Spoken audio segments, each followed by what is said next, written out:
Hello दोस्तों, नमस्कार। स्वागत है एपीटी इंस्टीट्यूट के सीरीज में, जहां पर पाइथन में आज हम लोग पढ़ने वाले हैं चैप्टर 2 यानी फ्लो चार्ट। पाइथन का ये सेकंड चैप्टर है, सेकंड ट्यूटोरियल है। पिछले ट्यूटोरियल में हम लोगों ने प्रोग्रामिंग लैंग्वेज के बारे में समझा था, कैसे काम किया जाता है, कैसे प्रॉब्लम का सॉल्यूशन निकाला जाता है।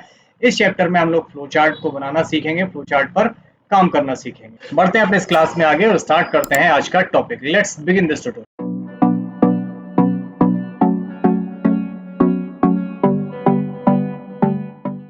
तो दोस्तों, पहले पढ़ने वाले हैं फ्लो चार्ट होता क्या है। फ्लो चार्ट एक चित्र, आरेख या डायग्राम होता है जो किसी प्रक्रिया या प्रोग्राम के स्टेप्स यानी चरणों को क्रम में दिखाता है। इसमें अलग अलग आकारों का शेप का उपयोग करके दिखाया जाता है कि प्रोग्राम काम करता कैसे है। जैसे कि किसी स्टेप के बाद कौन सा स्टेप आएगा, ये प्रोग्राम को समझने में और बनाने में मदद करता है। अब उदाहरण के लिए मैंने यहाँ पे एक फ्लो चार्ट बनाया है। अब यहाँ पे हो क्या रहा है, यहाँ पे मैंने दो संख्याओं का टोटल निकालना है। तो फ्लो चार्ट में पहले इनपुट दिखेगा। अब इस फ्लो चार्ट को समझ लेते हैं, तब हम इसके समझाते हैं। अब सबसे पहले प्रोग्राम को हम स्टार्ट करते हैं। स्टार्ट के लिए मैंने बताया था, ये ओवल शेप लेते हैं।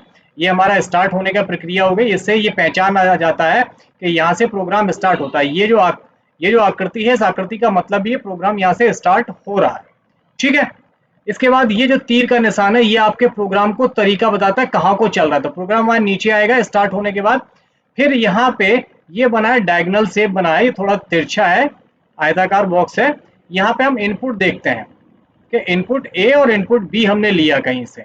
ठीक है। तो इस तरीके से हम प्रोग्राम में इनपुट लेते हैं, इनपुट ए और इनपुट बी। इस तरीके से ये एरो है, ये तीर का निशान बना दिया हमने, है ना। ये तीर का निशान है जो बताएगा आपको एरो के निशान को। तो ये एरो का निशान है। अब यहाँ पे ये बना है आयताकार बॉक्स। आयताकार बॉक्स आपकी प्रोसेस करने का काम करता है। जब हम ऐसा बनाएंगे तो इसमें इनपुट होता है, हमेशा ये तिरछा सा दिख रहा है, ये इनपुट के लिए यूज होगा। ये है प्रोसेसिंग के लिए। यहाँ पे हमने सम करवा दिया, क्या का, इनका, ए का और इस बी का हमने सम करवा दिया यहाँ पे। और फिर ये तीर का निशान है, बोले भैया नीचे आ जाओ। नीचे आने पर फिर मैंने यहाँ पे डायगोनल लिया है और यहाँ पे इस प्रिंट को सम को प्रिंट करवा दिया। और आखिरी में ये तीर का निशान कह रहा है, ये यहाँ पे आओ। फिर से ये हमने ओवल शेप बना दिया और यहाँ पे आके प्रोग्राम को एंड कर दो। इसको बोलते हैं हम फ्लो चार्ट। इस तरीके से प्रोग्राम को लिखना कहलाता है फ्लो चार्ट। क्लियर, समझ में आया। अभी डाउट ये है कि आपको ये बॉक्सेस समझ में नहीं आ रहे हैं, तो हम आगे चल के इनके सिंबल को समझ लेते हैं। पहला सिंबल था ये वाला, इसे हम ओवल शेप बोलते हैं। स्टार्ट और स्टॉप हमेशा इसी चिन्ह से किया जाता है। प्रोग्राम को स्टार्ट करोगे तो ये चिन्ह बनाओगे, स्टॉप करोगे तो ये, यानी पहला और आखिरी चिन्ह ये ओवल शेप होता है। दूसरा चिन्ह है इनपुट आउटपुट, ये डायगोनल शेप है। ठीक। इसके बाद आता है हमारा प्रोसेस। प्रोसेस के लिए हम आयताकार बॉक्स लेते हैं, ये रेक्टेंगल लेते हैं। इसके बाद आता है डिसीजन, इसे हम डायमंड शेप बोलते हैं। यहाँ पे हम डिसीजन लिखेंगे या टेस्ट करवाएंगे तो वो लिखेंगे। इसके बाद कनेक्टर आता है, जब हम किसी चीज को कनेक्ट कर रहे होते हैं, लिंक कर रहे होते हैं, तो हम कनेक्टर शेप यूज करते हैं। और दिशा दिखाने के लिए हम इनको फ्लो लाइन यानी एरो, तीर के निशानों को यूज करते हैं। इन सिंबल के सहारे से आप फ्लो चार्ट बना सकते हो। आपके चैप्टर सेकंड में, किताब में सेकंड चैप्टर में बहुत सारे फ्लो चार्ट के प्रोग्राम दिए हुए हैं। आप इन्हीं सिंबल्स की मदद से उन प्रोग्रामों को बनाने वाले हैं। हम यहाँ पे भी आपको बनाना सिखाएंगे, कैसे काम करते हैं वो हम आगे देखने वाले हैं। बढ़ते हैं आगे। अब यहाँ पे फ्लो चार्ट का उपयोग करते समय कुछ रूल हैं, कुछ नियम है जिनका पालन करना जरूरी होता है ताकि वह साफ हो, समझने योग्य और सटीक हो। तो क्या क्या नियम है। पहला नियम, स्टार्ट और एंड, प्रारंभ में स्टार्ट और अंत हमेशा दिखाएं। फ्लो चार्ट में ओवल से स्टार्ट और एंड शुरू होता है। अगर आप स्टार्ट और एंड दिखा रहे हैं तो कैसे स्टार्ट करेंगे, ओवल से। ओवल का मतलब था ये वाला हिस्सा, ये इस तरीके का निशान ओवल का होता है। ये कहां से दिखाएंगे आप, स्टार्ट और एंड में, एंड के लिए। ठीक, ये रूल नंबर 1 हमेशा याद रखें। इसके बाद आता है, हर प्रक्रिया के लिए उचित सिंबल का प्रयोग करें। जैसे इनपुट के लिए पैरेललोग्राम यूज करें, डिसीजन के लिए डायमंड यूज करें। ठीक। इसके बाद फ्लो लाइन यानी तीर का सही दिशा में उपयोग करें। पता चले कि इधर आ रहे हो, आना नीचे है और आप इधर का निशान लगाए बैठे हो, तो ये गलत है ना। सही तीर का इस्तेमाल करना है। डिसीजन के दो रास्ते निकलते हैं, एक यस और दूसरा नो, तो दोनों को डिफाइन करना होता है। अलाइनमेंट सही से रखें ताकि सभी स्टेप को क्रम और एक रेखा में रखा जा सके। प्रत्येक स्टेप को स्पष्ट और छोटा रखें ताकि जटिल वाक्य और कोड न लिखे जा सके। एक ही सिंबल को बार बार न दोहराएं जब तक जरूरी ना हो। प्रक्रिया को सरल बनाने की कोशिश करें। फ्लो चार्ट जटिल ना हो, कठिन ना हो। फ्लो चार्ट को साफ और व्यवस्थित रखें ताकि कोई भी आसानी से समझ सके। क्लियर। लेबल जरूरी हो तो एरो के साथ यस नो या ट्रू फॉल्स जरूर लिखें। डिसीजन सिंबल में खास तौर पर लिखने चाहिए।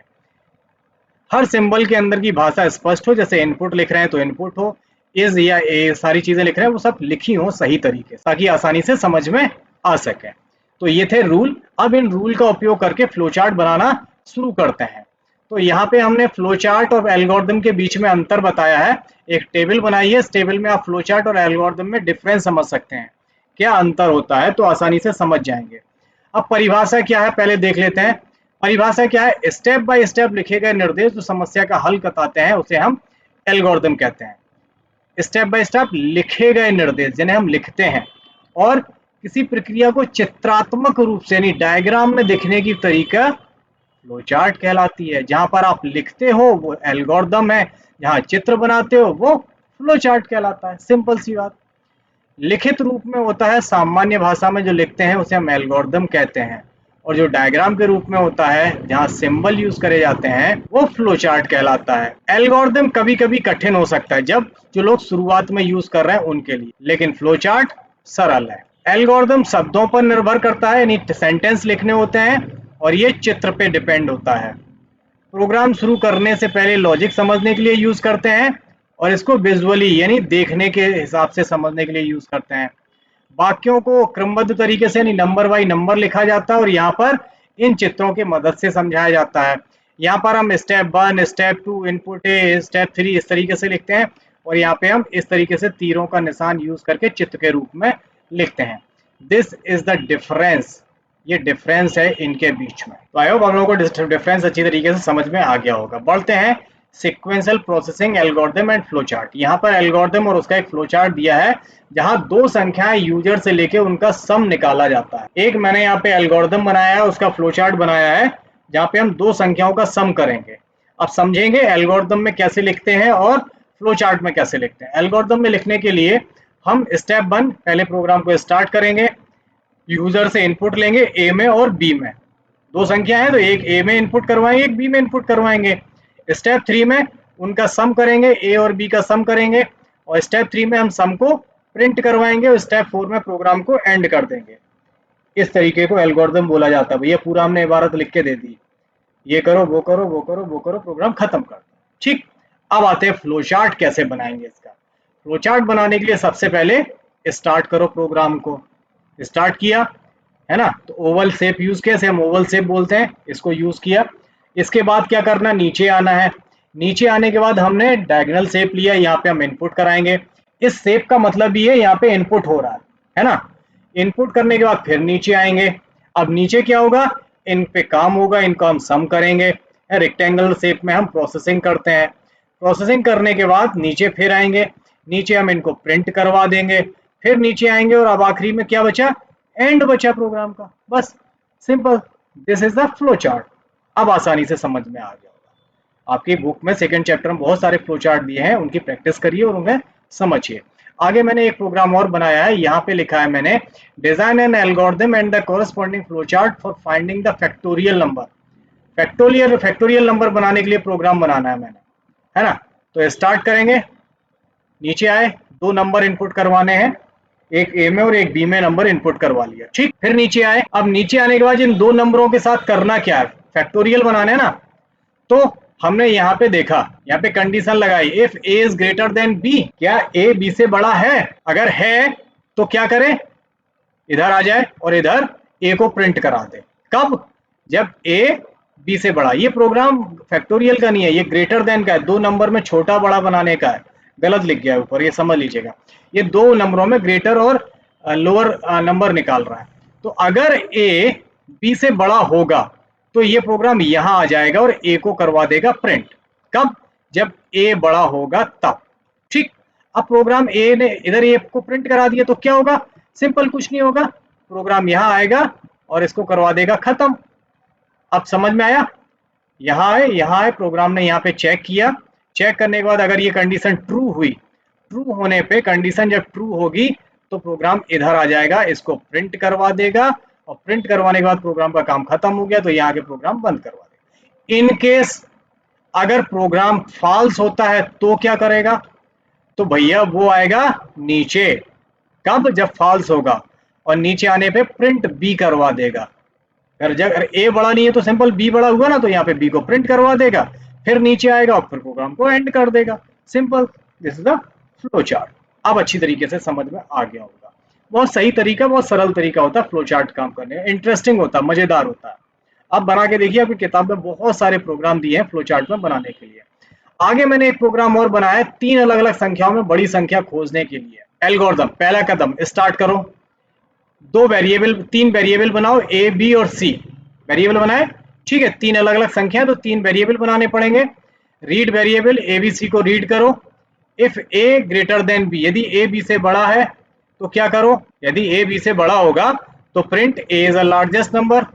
यदि यहाँ पे ए बड़ा है तो यहीं पे ए प्रिंट करवा दो, ए इज अ लार्जेस्ट नंबर। ठीक, फिर एल्स नहीं तो क्या करें, नहीं तो फिर करे सी इज द लार्जेस्ट नंबर। अब यहाँ पे ए अगर नहीं है तो सी को लार्जेस्ट नंबर प्रिंट कर देगा, और नहीं तो एल्स लिखा फिर हमने, फिर बी और सी को चेक करेगा कि ए और सी में तो ए बड़ा हो गया, फिर बी और सी में चेक करेगा, बी को लार्जेस्ट नंबर अगर होगा तो बी को प्रिंट कर देगा, नहीं तो सी को लार्जेस्ट नंबर प्रिंट कर देगा, और प्रोग्राम को यहाँ पे स्टॉप कर देगा।